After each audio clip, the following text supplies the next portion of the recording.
Good evening, everyone. This is Tala with Drive-thru Therapy. Thank you guys so much for joining me tonight on another episode of Drive-thru Therapy, the real sessions. And tonight we're going to be talking about something I think is so important for the human psyche to have an idea of what it is. Because if it doesn't know what it is, it can't build it for you. And what I'm talking about today is healing. We throw around this concept quite often. I'm on my healing journey. I'm trying to heal. But it's such an elusive concept to many people of what it actually could mean. And what does it look like? What does it feel like when we're healing? It's a lifetime thing. And the good news is that it gets better and better every day as I continue to align with what healing is about. But again, if I don't know what healing is, I really don't know what I'm aligning with, which is tricky.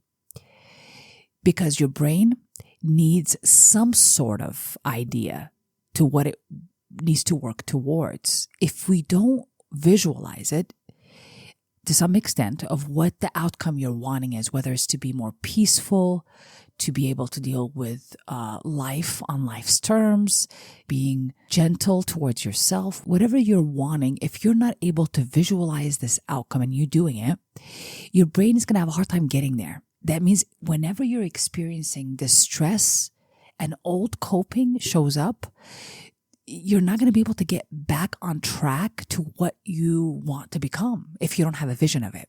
I hope that makes sense. So it's very important on our healing process, on our healing journey, to have an idea of what you want to experience. And of course, it just needs to be at least like an idea, a general idea. And then we build on it and it gets deeper and deeper as we work towards this idea and we discover more about ourselves. But at first, it starts with this general idea that we align with, especially on those difficult moments where I want to go back to old coping. So let's say I get upset or angry. I might generally, if I don't have anything that I'm aligning with, I will go back to what I align with, usually, habitually. And that would be old coping. So I might be reactive in that moment when I'm angry. But let's say I have a new idea of what I want to align with, even if I don't feel connected to it yet. That means in that moment when I'm getting angry, I can say to myself, okay, I want to align with being more mature, wise when I deal with anger. I want to use it wisely. At which point now you're aligning with something that is healing you, right? Rather than aligning to old behavioral patterns or thinking patterns. So today I want us to really define what healing would look like, would feel like. And for me as a therapist, what am I looking for when I see a person who's progressing towards that? What am I seeing? What are they really ultimately going to be able to do that would imply healing? And I think I really need us to define this, because if we don't define this and we don't make this very elusive concept more grounded, then it's almost going to be like, I'm healing. I'm just doing stuff, but I'm not really doing it in alignment with a vision, and I'm not doing it with in alignment of principles I want to follow or values I want to submit to. It's just going to happen kind of unintentionally. So we want to be very intentional in the healing process, so this way we know where we're going. And so hopefully this episode will help you kind of anchor in that information and let you know that how do I measure it through the years? This is a lot of people that I've been seeing, and why some people progress faster than others. What am I looking for that tells me, this person is on their way to healing? And I really have narrowed it down to really just one of the most basic things. But before I get to that, let's talk about what we're trying to heal from, or how do we know we're not healed? Well, I might think about you yourself as a human being. You're born kind of with instincts and maybe some memory of something, right? Things that you just do intuitively or instinctively. Now, beyond that, you collect stuff. So think about a house that's built. Through years, that house experiences possibly weather changes, significant ones like, hailstorms, so the roof is going to get dinged. Water is going to go into the house. There might be some mold. The paint might start to chip off. There's going to be some issues with the structure and the foundation that you might have to tend to. So as time goes by, the house experiences certain things that are from external factors that impact its internal structure, right? Same thing with a human being in a way. The human being is born kind of clean slate-ish, not fully clean slate, but clean slate. For example, we're not born being racist. We learn this as we go through life, right? We're not born with any form of other discriminations that we have or biases. We acquire these biases with life. So those are your dings, right? We get to experience heartbreak, early on experience issues with attachment, possibly. And those are the dings that house, your house, gets hit. And as they get hit, you start to kind of accommodate the dings of the house. You kind of like live with them. You're like, well, that's what houses look like. You start to accept it, justify that I really need to, the foundation of the house is just going to trash, but that's okay because that's what houses go through. I don't want to spend my money on that. I don't want to have to fix that. I just kind of ignore it. And eventually that house starts to crumble, just like a human being does. So emotionally, we go through these things and we start to acquire emotional responses or coping towards significant issues early on. And our house gets dinged, and those dings stay if we don't tend to them. And of course, early on, we're not going to care to tend to them because we're just trying to survive. We're just trying to move forward. We have very little experience in life. We're just acquiring experiences and generating those messages about ourselves and about the world, and we're reacting to them. So as we age, eventually things catch up. We start to experience those dings in a loud way. Our house is going to need a new roof. We can't ignore it anymore. Our foundation or structure is starting to be wobbly in the house, so we can't ignore that anymore. And so we have to start tending to ourselves. The average person doesn't really care to go for the healing aspect, doesn't care to tend to that house or that structure of the house. They just kind of most of the time go to old habitual coping, justifications to keep all that stuff in there. So for example, a person that says, I just don't trust people. They just kind of affirm that every day. They don't think that needs to be healed. They think it's practical, logical. It makes them more realistic or more intelligent that they don't trust anyone, right? They're not thinking of it at that point that this is a sign that we're not resolved on something. There's something that needs to be healed within us that we're not looking at. We just move along in our world. Of course, as people want connection, but yet I can't get connected because I don't trust people. I think I'm putting it all on people that they need to prove to me rather than me doing my part and having them do their part in a more balanced way. So think of a human being in general. We all need to take a look at what's dinged in us. What's dinged? How do we know it's dinged? Well, we know it by our suffering, the places where we suffer the most in, because that's our way that our subconscious is getting our attention. It's not necessarily about the outside world. It's about us looking at the outside world and our subconscious or even conscious awareness telling us that there's something wrong with what I'm looking at, right? We're the one interpreting everything we're looking at. So we cannot blame people and situations for it. Most of the time is what we generate, the interpretations that we generate towards that thing that we're looking at implies what needs to be healed. So if I say I don't trust people, guess what? I need to be healing my ability to trust people. But in order for us to get there, healing, really, I have it down to one thing and one thing mostly, because it's complicated out there. The different ways or different measuring tools of healing. There's so many good information out there, but I really want to narrow it down to this one thing I do that I can tell you for sure, I can see in a person that they're progressing, that I think would help you tremendously. It's the biggest area that when I see a person becoming or acting in, I'm like, oh, okay, yeah, they're progressing towards their healing. And that is self-vulnerability. And its simple definition is as follows. It's just basically being honest and open with yourself about your emotions, needs, fears, and weaknesses without hiding from them or pretending that they don't exist. And basically, it is the opposite of putting up emotional walls or ignoring your real feelings about something. So it's basically admitting to yourself when you're hurt. You're acknowledging your fears instead of kind of pushing them to the side. You're letting yourself feel emotions without judging them. That's a big deal. You're accepting that you don't have to be perfect. If you make a mistake, you don't have to be perfect. It's fine.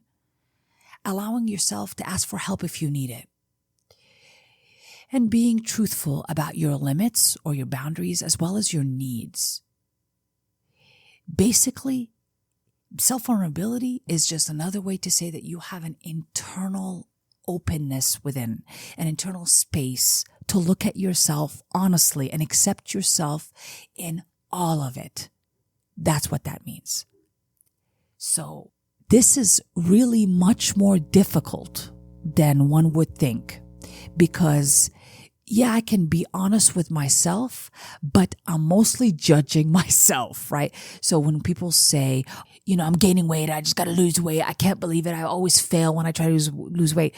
So part of it is, okay, I've gained weight. That's being honest with myself, but there's an automatic shame to it. That's not a form of healing, friends, and accountability taking. What we're talking about is a gentle relationship with one's self. We don't need to use shame in order for us to shame, actually not just shame, but pride, to get ourselves where we need to be. It's the openness to admit things that I need to do or flaws I have or whatever the case is, admitting those things, but without judging myself in them, just allowing myself to gently and kindly work towards whatever it is without using shame as a motivator or anger as a motivator. Self-vulnerability, I'm telling you, is one of those things that, people really think they have, but they really don't have. I mean, that's how I know a person is healing, is when they're able to say, you know what, I messed up, Tala, and I did this the other day, but I was able to come back from it. I was able to go to this person and apologize or make things right in this way or repair whatever I needed to repair, instead of like sitting in my self-pity. Oh my God, I shouldn't have done this. Or finding somewhat righteous reasons of why I needed to misbehave. No, it's about accepting yourself in everything. Really, a pure, radical form of self-acceptance. And more importantly, the element that I think is just gonna tremendously propel our progress is self-vulnerability. Being able to be honest with yourself at the core of it, right? So if I mess up something, if I am hurt about something, I'll just say, you know what, I'm hurt about this, and be my best friend in that moment, rather than bludgeon myself of how I shouldn't be hurt, or I should go tell him something, or there's something else to blame, or justify it. Sometimes it's about just sitting in the feeling and just letting it roam with no judgment and no need to do anything about it. Just being compassionate towards yourself. Even if the feelings aren't facts, like I know that this person never meant to harm me, but I'm still offended and I'm still hurt, and really understanding and being my best friend in that moment of why I perceive this hurt or this offense, and really knowing that I am the one looking at everything and calling it what it is. So being available to myself emotionally is also what self-vulnerability is. A lot of times we say that, able to give that to people, but I can't give that to myself. Well, let me tell you the honest truth about that. If you're giving that to people, but you don't have it, there's a saying that says, be careful of a naked man wanting to give you a shirt. I think Oprah's the one that said that. I think it's an African saying. And I love that one. I think it's really nice. We say it here, be careful of somebody trying to pour into your cup when you have no liquid to pour. So it's like, what are they pouring? So most of the time, friends, if you're really generous to people and give and you're emotionally available to people, what I've discovered is that people that do that, but they are not towards themselves, become eventually resentful. So we know that we're doing it for some other motives, and it's not to just give away because I have plenty of. It's to give away because I need something back. And you'll know you need something back because you become offended or resentful if you don't get it back. And this is not about equality or fairness. This is about I'm not being honest with myself of what I'm really asking for people to give me because I cannot give myself, basically. When I have all this emotional availability towards myself, I'm patient, compassionate, kind towards myself. On the inside, I sound better than anybody outside of me. Oh boy, that is a form of self-protection in the healthiest way. It keeps us from going to toxic places. So for example, let's say on the inside, I eat steak every day, right? And I am full every day. And somebody comes in front of me and offers me breadcrumbs. In that moment, if I'm already full, right? I'm full every day. I'm going to know these are breadcrumbs. But let's say I am starving every day. I'm starving. I don't give myself the emotional compassion, self-love, understanding, self-honesty, acceptance, true acceptance of myself in any situation, acceptance of my part, taking accountability gently and kindly without blaming others for how I see things. If I'm not doing that, right? And I'm starving on the inside, then I'm going to think any breadcrumb. I'm going to call a friend in that moment and they'll tell me anything that sounds better than I do. And I'm just going to, feel so much relief. And in my head, I think I can't self-soothe. They sound better than I do. That's what that means, really. They sound better than I do about myself. So I'm starving on the inside. I'm given little breadcrumbs and I think they're steak. Think about that in relationships as well. If you yourself are not in a place of self-love and emotional availability, you're going to see a person inaccurately. When they give you breadcrumbs, you will not see that they're breadcrumbs. You might mistake them for a steak. And I know many women and men do that in attachments. Early on, we're just so starving. We need things from people. We need to be in a relationship. We need to be loved and we need to not be alone, that we settle for breadcrumbs and we think they're steak. And then when we get that person, which we're elated to get, right? And they're committing to us, we realize this is breadcrumbs. I need a steak. And we're trying to give the breadcrumber or make the breadcrumber be a steak. And let me just tell you, they're not a steak. They're breadcrumbs. That's the thing about where we're at when it comes to self-vulnerability. That's how it's going to protect you from living in a delusion or acting based on a delusion. You're going to see things accurately when you are full on the inside. But please do not expect that you're going to see things accurately if you are starving on the inside. It cannot be. It cannot be. It cannot be accurate. I'm starving and yet I'm wanting to give food to others, and I'm starving and yet I'm willing to wait until I meet a steak. Nope. I'm starving. I'm going to take a breadcrumb because I'm hungry. You get what I'm saying? I hope you're following me. So self-vulnerability isn't just about a skill that you need to just develop on your inside that will imply healing. It is the main skill. The main skill that all your other actions, decision making comes from, friends. That's where it comes from. Your ability to see yourself from all angles with no shame and no guilt. You have no idea how many times when I work with people on this, sometimes I'm a little bit direct. So I have to cut it down a little bit. What they're able to accept or truths a person is able to accept about themselves, I have to break it down a bit, because if I give them the full truth, a lot of times they become really defensive. And then, of course, they go to old coping, which I could get blamed for or whatever. And I'm just a terrible person for telling them that. And you're attacking me or whatever. And no matter how gently and kindly I say it, friends, it doesn't matter. That specific individual, if they don't want to hear it, if they're not self-vulnerable, then they're going to think I'm attacking them rather than just giving feedback. I'm giving feedback. You're paying me to do that. I'm being gentle and kind with you.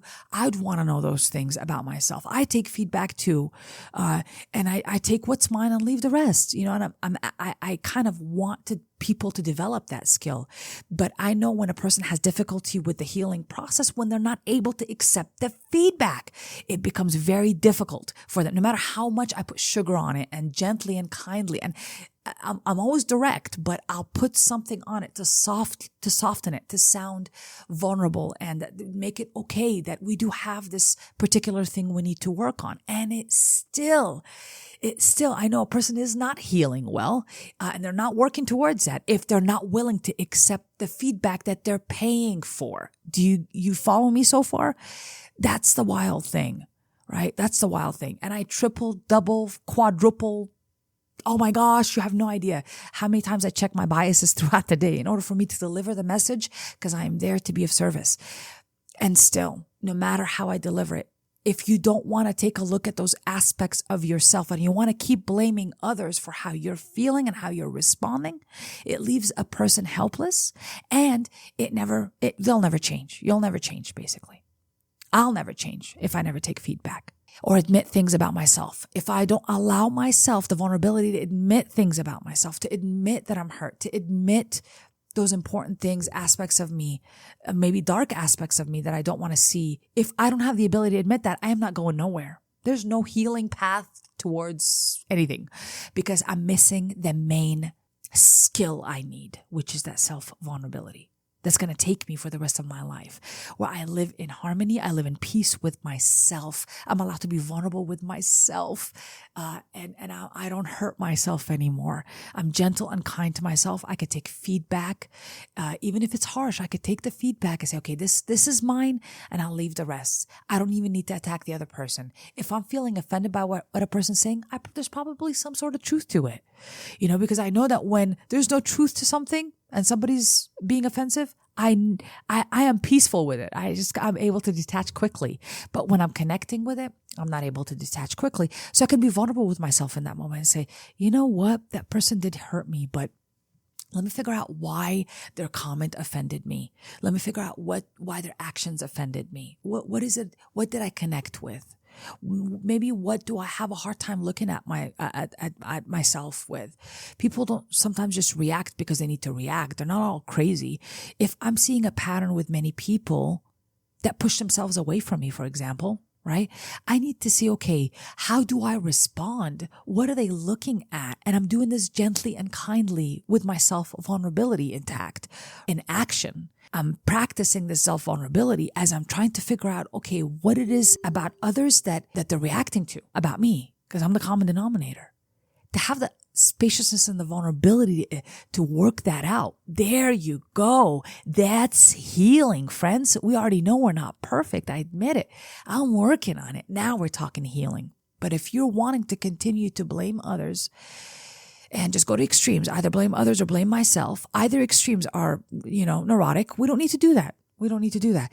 It's a balance. It's a balancing act of being self-vulnerable, where I know what's my part. I know what isn't, but I'm not going to convince another person. I just need to work on my part and see where that goes, right? And work on what I need to work on in this lifetime.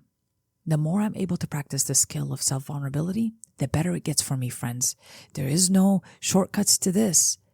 You can't say that you're healing. Let me put it this way. You can't say you're healing if the relationship that you have with yourself is ugly.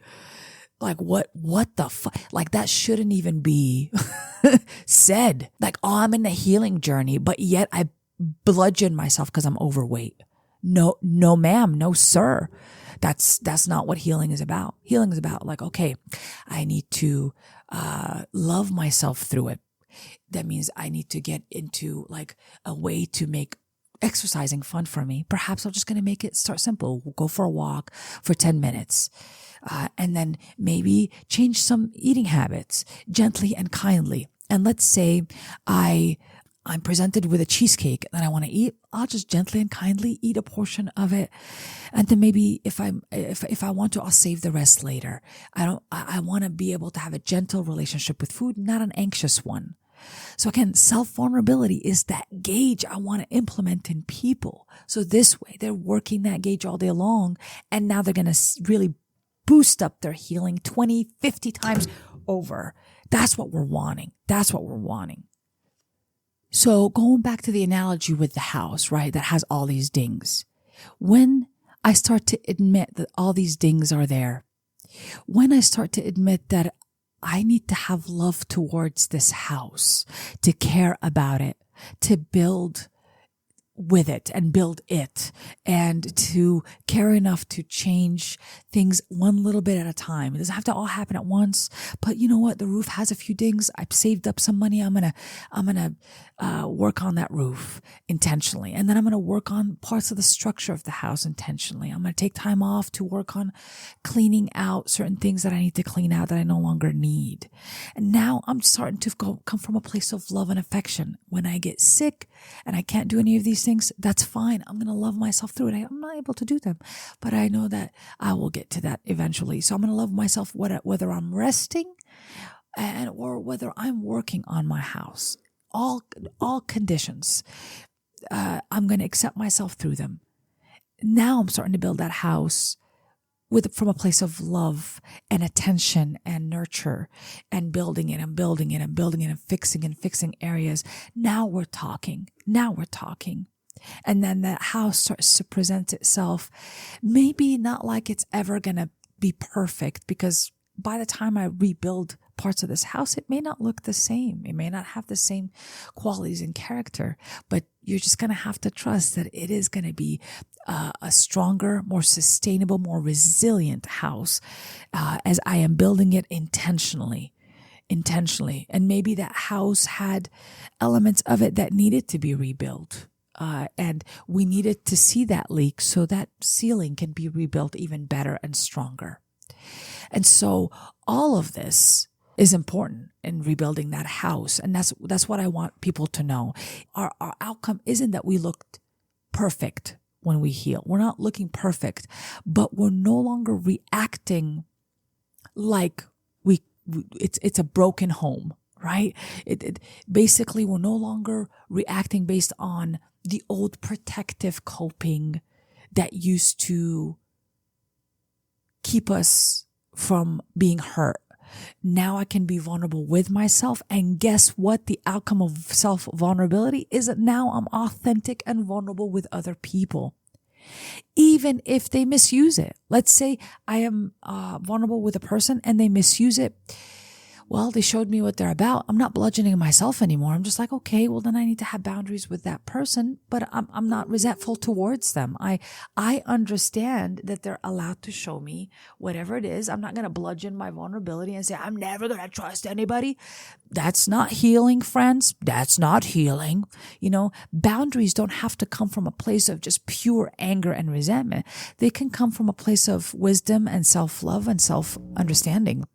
Like even if I care about that person, I could even love them, but I have to keep them away from me because they are hurtful and they misuse and take advantage or exploit things about myself that I think things about me. And so I'm allowed to know that information. They don't have to agree with me, but I do have to make a boundary with them. And that's what healing is about. It doesn't have to come from a place of resentment or unkindness. I could still be kind to them, cordial, respectful. Sometimes no contact is even better, right? in order for some people, if we have no need to be in contact with another, I can just release them with love and kindness, and I hold no grudge towards them. It's just going to be as they are. But I cannot be in their presence anymore because I know that I'll be exploited in some way. So it doesn't have to come from that place. I don't bludgeon myself. I don't say, oh my God, I should have never trusted people. This is not talk that sounds like healing. And often, if we continue to blame others or external circumstances or conditions outside of us for the conditions on the inside of us, we are still not in the process of healing, friends. The more accountability I take for how I'm feeling and thinking and responding, the more healing I get to. But we can't do all those wonderful things unless I am practicing self-vulnerability, self-compassion, self-understanding, all of which is entailed in self-vulnerability. Let's take this to heart. Let's make those changes. And now we understand that the biggest ingredient and component of healing, if you're on this healing journey, I need you to see, right? That you are practicing self-vulnerability. You're loving yourself every step of the way. You're emotionally available to yourself every step of the way, no matter what conditions are met or not met. Even if I act foolish, I am going to be gentle and kind to myself and make the repairs I need to make. Because if I don't act with self-vulnerability, I will miss those opportunities where I can repair because my pride will not let me. Do you hear me? Do you hear me? I hope you do. Okay. One can relate. I'm not excluded from this. I am part of this gig. And I consistently want to keep working on my self-vulnerability and accepting myself through everything I do. Because if the climate ain't right on the inside, again, like what I can't offer anything to people I don't have. It will not come from a genuine place at all because I'm starving on the inside. But yeah, I want to give people food and steaks and stuff. Oh, hell no. It just won't happen. It just won't happen. Let's be honest. It won't happen. It's not coming from the right place if I'm doing that. But if I have more than enough, I can give to people from a place of comfort, not wanting things back, but because I really want to give. And there will be no resentment there. Thank you guys so much for joining me tonight. I'm sending you love, light, and healing. Healing doesn't mean the damage never existed. It means the damage no longer controls your life. This has been an episode of Drive-thru.